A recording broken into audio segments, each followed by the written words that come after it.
প্রেম আপনার কাছে কেমন বা প্রেম বলতে আপনি কি বুঝেন? প্রেম বলতে এই বিষয়ে আমার ধারণা নেই, আপনি আইডিয়া কি নেই। প্রেম করেন? না, করছি না প্রেম। বাবার ভয়ে কি আর কেউ প্রস্তাব দেয়নি?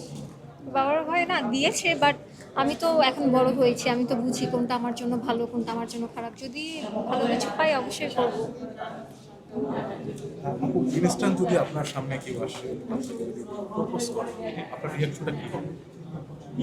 নর্মাল নর্মাল রিয়াকশন থাকবে। ফিডব্যাকটা কি হবে? অনাকাঙ্ক্ষিত প্রপোজ করতেই পারে, তাই তো? হ্যাঁ, প্রপোজ তো করতেই পারে, তার মানে তো এই না যে আমার ফিডব্যাক মানে ইয়েস থাকবে। তবে এইভাবে কি অনাকাঙ্ক্ষিতভাবে কখনো করেছেন যে হয়ে গেছে রোডের মধ্যে কেউ আপনাকে দেখে পোস্ট করেছে? হ্যাঁ, এরকম তো অনেক হয়েছে। তারপর আপনি কি বলেছেন? রিঅ্যাকশনটা কেমন? আনসার তো দেওয়া হয়। আমি বলছি যে সরি, পসিবল না, এখন আমি প্রেম করতে চাচ্ছি না। আচ্ছা তবে কেমন ছেলে যাচ্ছে?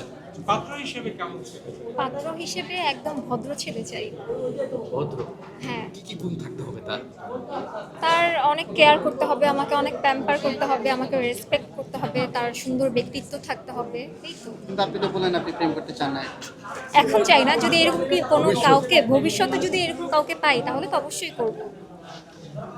ঠিক আছে, আপনার দর্শকদের উদ্দেশ্যে দর্শকদের উদ্দেশ্যে একটা কথাই বলবো, আমার জন্য সবাই দোয়া করবেন, আমি ভালো কিছু আপনাদেরকে দিতে চাই।